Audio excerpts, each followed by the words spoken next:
तो बेटी परायों की दौलत है यारो, मगर बाप की सर की बोझा है भारी। धनी हो या निर्धन कोई हो कहीं का, दुहिंता दुखित हो कहाती बेचारी। घटी एक घटना जो बेटी बदौलत, बेनीपुर गांव जिला जालौन अंदर राधे श्याम राय जी का छोटा परिवार रहा। शोभा सी दुल्हन का दिल था समुंदर।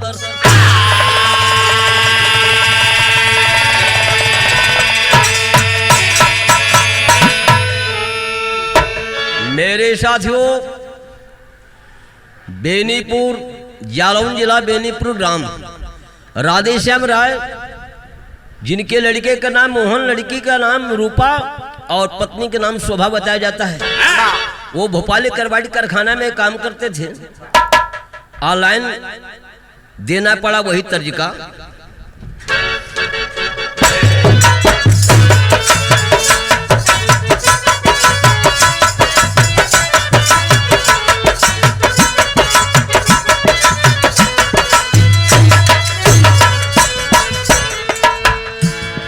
लेकिन कहना है दो लाइन में अनमोल बोली, अनमोल बाणी कहना है क्या?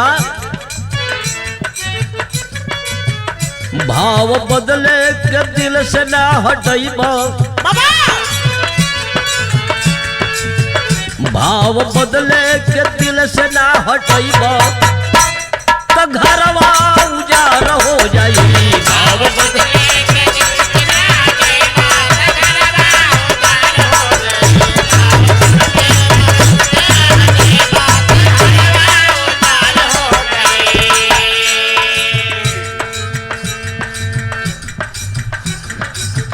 भाव बदले के दिल से ना हटैबा,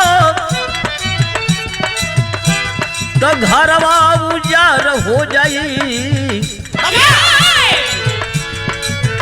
दिल के बतिया के हूँ से जो बतैबा, दिल के बतिया के हूँ से जो बतैबा, जियन को सवार हो जाई।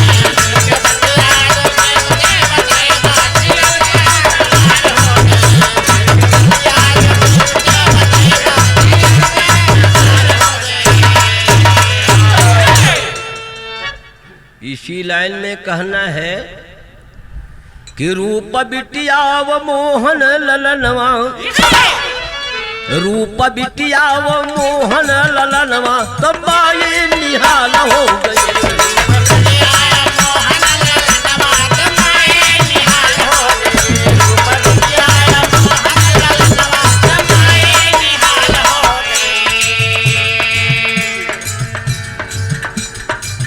बाट भोपाल करवाइट कर खनवा,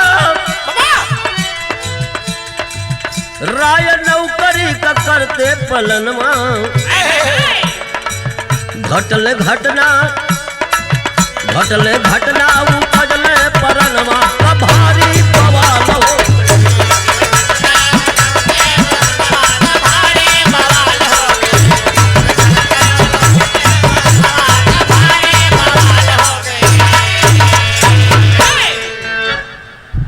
भोपाल करवाइट कारखाना में राधे श्याम राय जी, थोड़ा गैस का लीकेज हुआ जिससे राधे श्याम राय जी मर जाते हैं।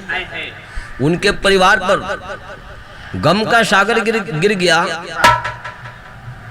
परिवार में है कौन? अरे लड़की भी रूपा छोटी थी, लड़का मोहन भी छोटा था, मात्र माँ है। लाइन देना है, आतर्ज वही है। शीशे का है दरवाजा, शीशे का है दरवाजा, पत्थर के मकान।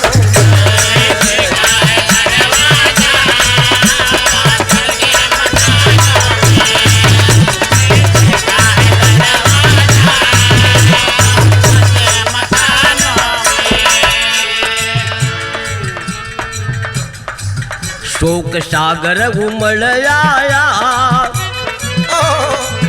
शोक सागर उमड़ आया शोभा के दुआरे पे।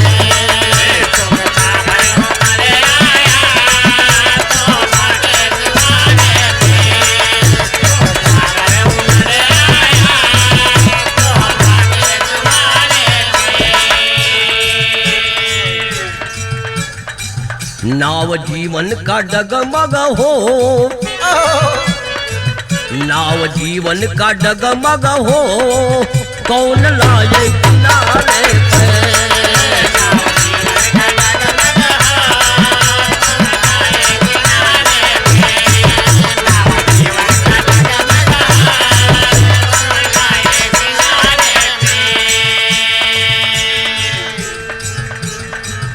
बोला रूपा बेटा मोहन जननी के इशारे पे दुख झेलत बीता है परसों भगवान के सहारे पे।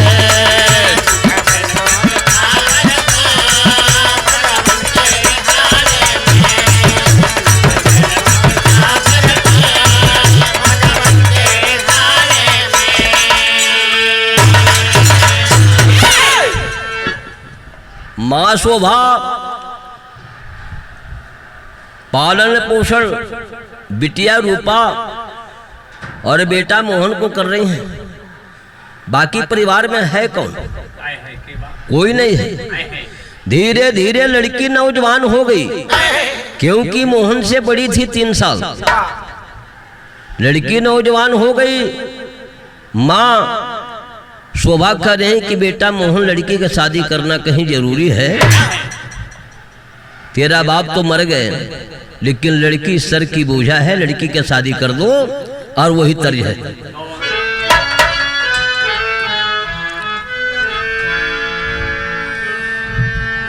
और बनवा के बिचवा में कई रंभा रनिया,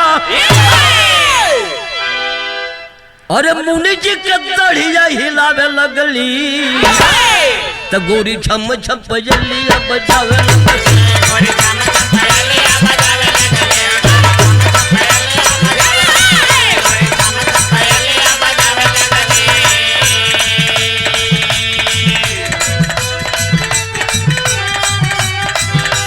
रूपा रूप खाने या भैया सयाने,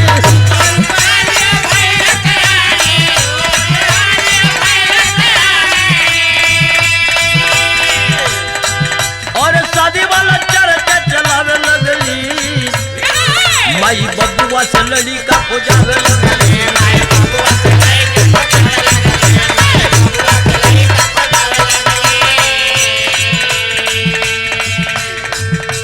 लड़ी का तमिल पर रुपये की बतिया,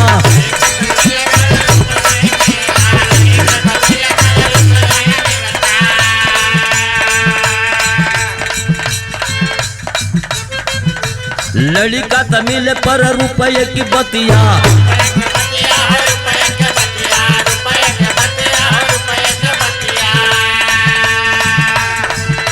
सुनी के दहेज कर कन लागे छतिया।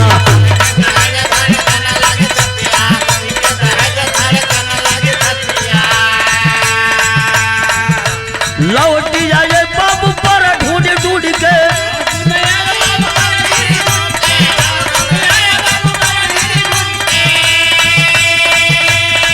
अब पहले दिया सुबह बहावे लगली। माई बबुआ से लड़ी का खोजा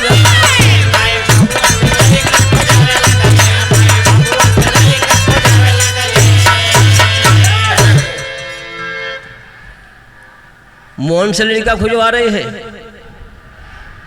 लड़का मिलता है, लेकिन बात दहेज की हो रही है, रुपया की हो रही है। मोहन आके घर पर रोता है कि माँ लड़का तो मिल रहा है, लेकिन पैसे की मांग है, पैसा कहाँ से होगा। रो रहा है मोहन माँ के गोद में आकर के, और शोभा भी रो रही है। उसकी लड़की रूपा कहती कि हे भगवान हमें मार क्यों नहीं देता। तो यदि किसी इंसान में कोई बात लग जाए तो कुछ करने को तैयार हो जाएगा। ये बात मोहन को लग गई। आ मोहन किया क्या, तेरी के भाव में कहना है।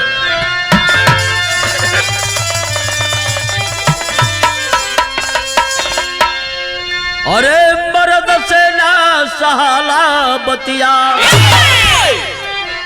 अरे मर्द से ना सहाला बतिया, गर्मी बरसा सिर सिर पतझड़ बाय सरद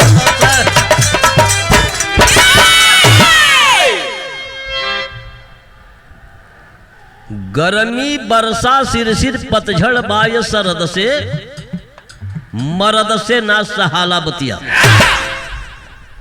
यहाँ का कारा मिलेगा सीधा, को से उठेगा सीधा, ध से बंद होगा, बीच में अंग इया आड़ा, 3 ये मात्रा कट जाएगा।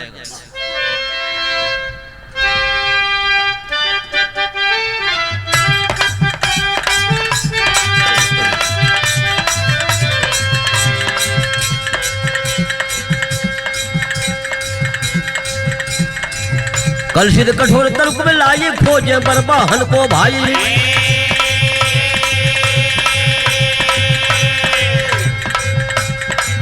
गरीब की बगिया मुरझाई घोटे शीत भीतर,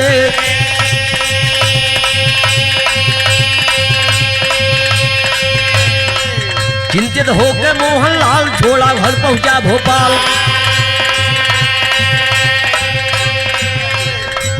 चिंतित होकर मोहनलाल छोड़ा घर पहुंचा भोपाल। जीवन में बड़ा बवाल झेलती भीतर,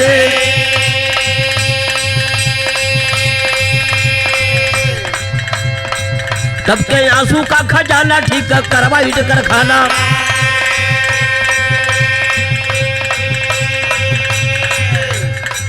ड्यूटी पे उतरा दीवाना ढूंढे मीत भीतर, तुरते जाए मैनेजर पास, तुरते जाए मैनेजर पास, थाम चरण बहावे आस, दे द ड्यूटी हम हताश दंग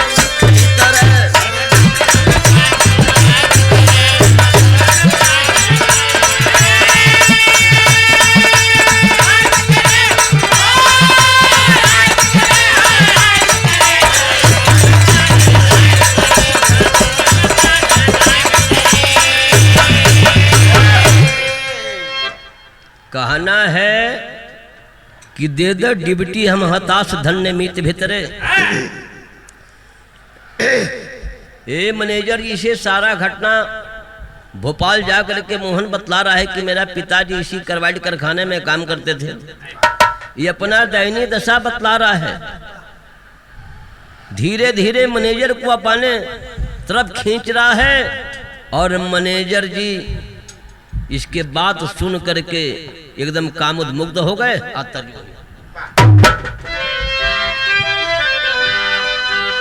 अरे रतिया सपना दिखाए पिया हमका रात सपना,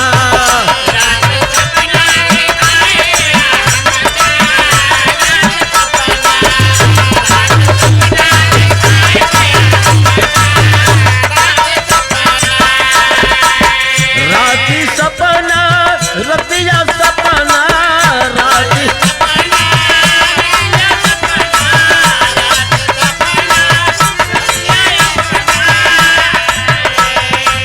रतिया सपना दिखाए पिया हमका राती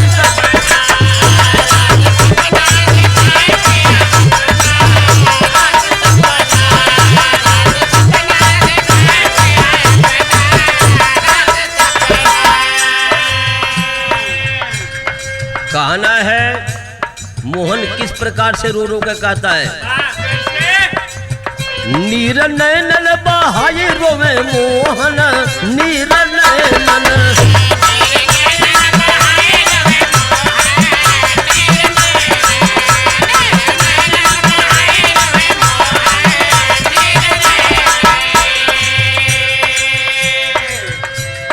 बरबस दया बीच भइले मैनेजर,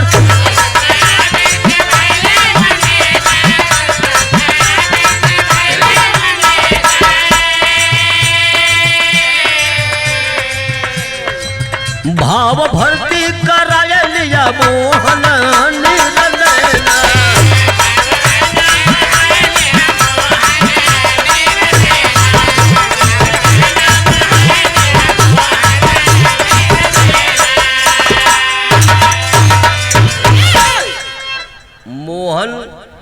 भोपाल कार्बाइड कारखाना में मैनेजर भर्ती कर रही है। इसको क्वार्टर मिल गया, अच्छा खासा पैसा कमाने लगा। धीरे धीरे 8-9 माह बीत चुका। जब 8-9 माह बीत गया तब ये माँ और बहन का याद करता है कि यहीं पर हम बुला लें भोपाल कार्बाइड कारखाना में, और बुला भी लिया। तर्ज भैया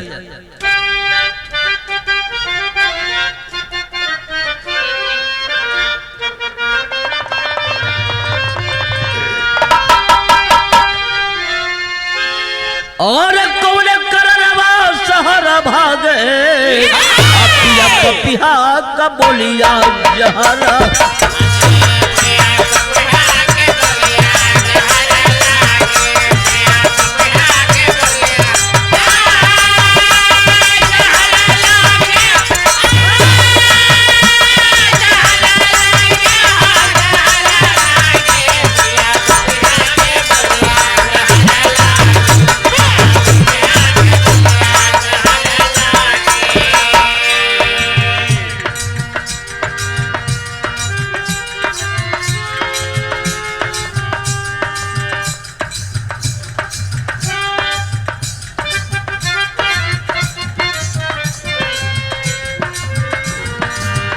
और मनवा में मोहन के मोह समा गईल, माई बहनी के भी पतिया की याद कईल।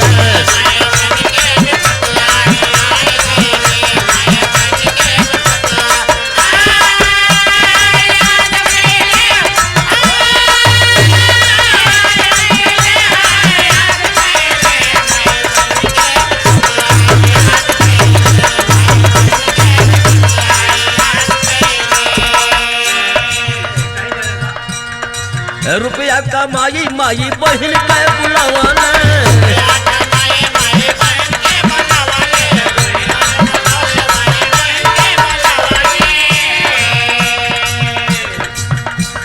लगली अग्निया गरीबी के बुझावाना।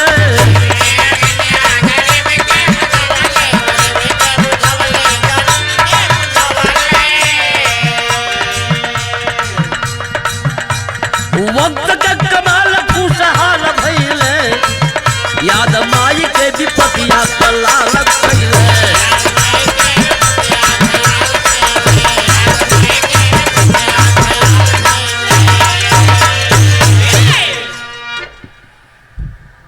मेरे साथियों, यहाँ पर बड़ी ऊंची बात है। माँ बहन को भी बुला लिए। धीरे धीरे धीरे धीरे कुछ दिन बीत चुका था, लेकिन भोपाल कार्बाइड कारखाना में एक मोहन का दोस्त था जिसका नाम है अनीस खान। अनीस खान मोहन के घर आया एक रोज शाम के वक्त, और दोनों दोस्त खाना खा रहे हैं। रूपा खिला रही है, शोभा में बैठी है माँ, लेकिन शोभा एक उस समय मोहन से कहती है क्या,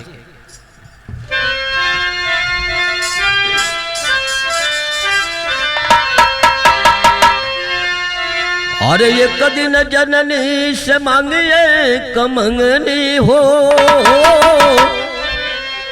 और बिटिया के कई दास सगाई मोहन बबुआ।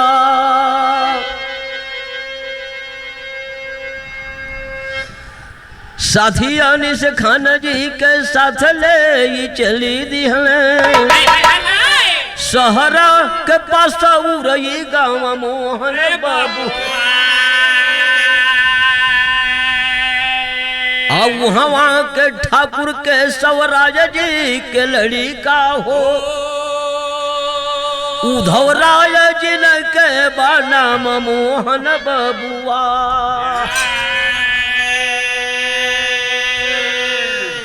ठीक है, यही लाइन है, यही लाइन है जो दे रहे। ये पहुंच गए अनीस खान मोहन केशव राय के लड़का उद्धव राय पर। फेंका फेंकी हो गया, बात पक्की बन गई, शादी तय हो गया, दान दहेज भी पक्का। 60,000 रुपया दहेज, एक गाड़ी। भाव पापट में कौन आएगा?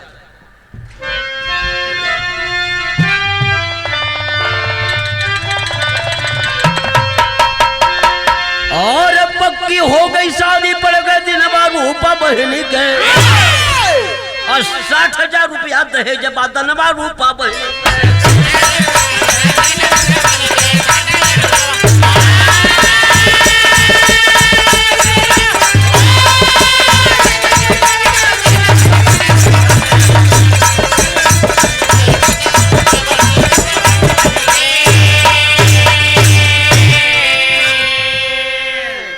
60,000 रुपया दहेज दनवा रूपा बहनी की। आवत रहने ड्यूटी से जबकि आधी रात के पार हो। मेरे साथियों, जब से शादी तय हो गया तब से लेट सेट आने लगा। आवत रहने ड्यूटी से जबकि आधी रात के पार हो, और तबले करवैड का पाइप फटल बाय ललकार हो। गैस का पाइप फाट गया मेरे दोस्तों, जिसमें हजारों नहीं करोड़ों की संख्या मारी गई थी। ये सन 85 का घटना है। करोड़ों की संख्या मारी गई थी। अरे लगा गैस गिर गई ने तौले छनवा रूप बहनी गए, और छटपटाई के मर गई ने बीरनवा रूपा बहनी।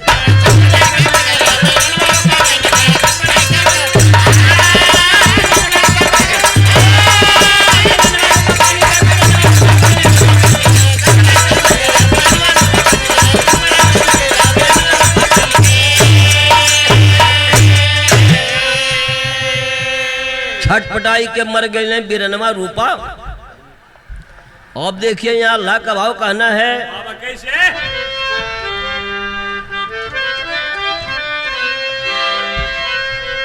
धीरे धीरे 12 रात हुआ, मोहन नहीं आया। आज जब नहीं आया तो माँ को शंका होने लगा। लास्ट अल्लाह के भाव में कहना है क्या? अरे मरले क्या बाजाने मारे गोसैया भैया,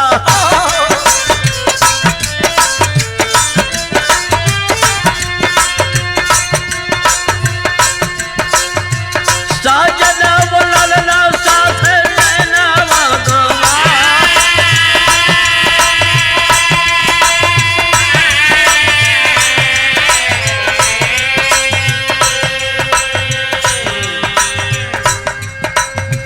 बीतली समैया रूपा कोहल डगरिया बाबू,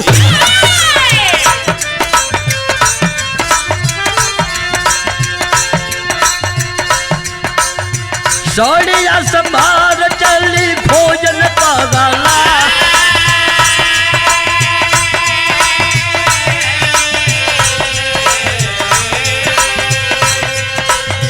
रहिया में लाश तब भी रन के भेटैले दादा,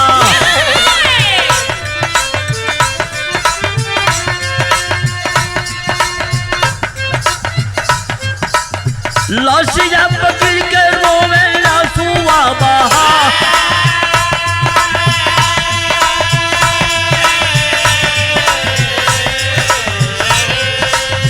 इतने में निशा वालो निश गइल आई बाबू,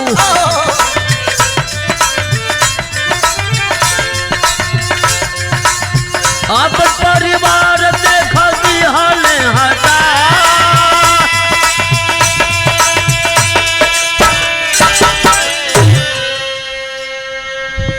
मेरे साथियों, जब गैस लगा, ये मोहन तो मर गया, करोड़ों की संख्या मरी थी। इनकी माँ रूपा गई, गैस लगा, आंख फट गया, माँ मोहड़ी में गिर गई। लेकिन धीरे धीरे गैस का प्रभाव कम होने लगा।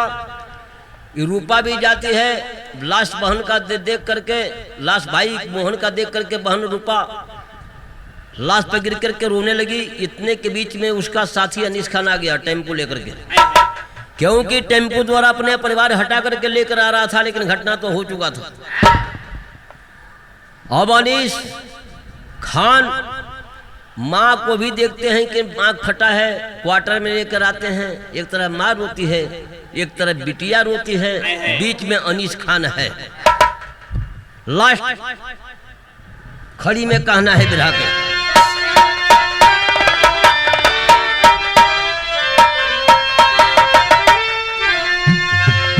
अरे रोवा जन आंसू बहावा, अब परवर दिगार के गोहरावा, तुहरे जीवन के नेवारिया पारा होई।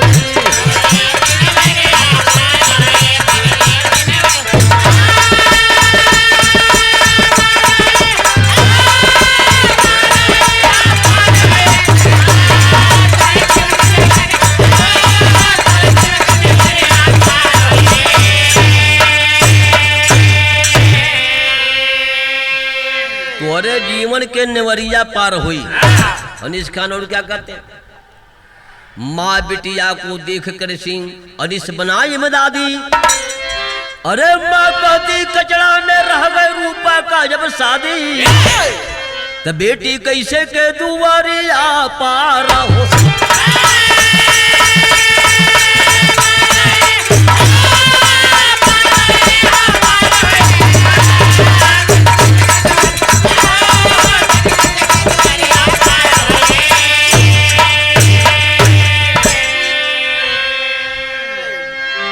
बात सुन करके माँ का अनीस खान करता है क्या,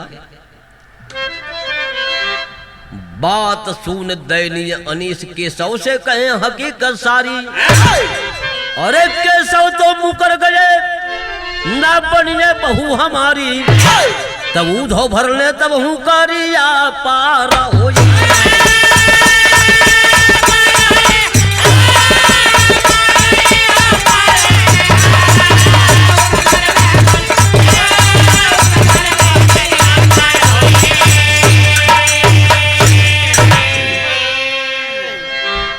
अनीस खान जाकर के सारा घटना बतला दिया दुल्हा के बाप से, केशव सिंह से सारा घटना बतला दिया। केशव सुन के कहता है कोई से लवारिस लड़की से मैं अपने बेटा का शादी नहीं करूंगा। इस पर दुल्हा जो है वो बोलते हैं कि पिताजी 60,000 मांग था, गाड़ी थी, 60 रुपया तक नहीं लेंगे, शादी मैं करूंगा, हमें रखना है। रूपा है मजबूर महल में बिन दहेज का रिश्ता, रूपा है मजबूर महल में बिन दहेज का रिश्ता, बाई जब हम शादी करबे वो दो बने फरिश्ता, तयनी से कहले तब तैयारी आ पारा।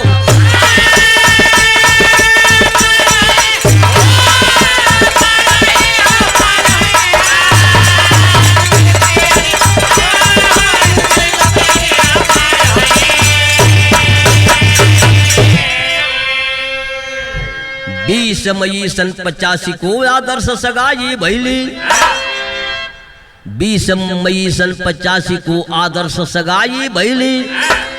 अनीस आशीर्वाद दिए रूपा बूधो घर गईली, तमगन भैली महतारिया पार।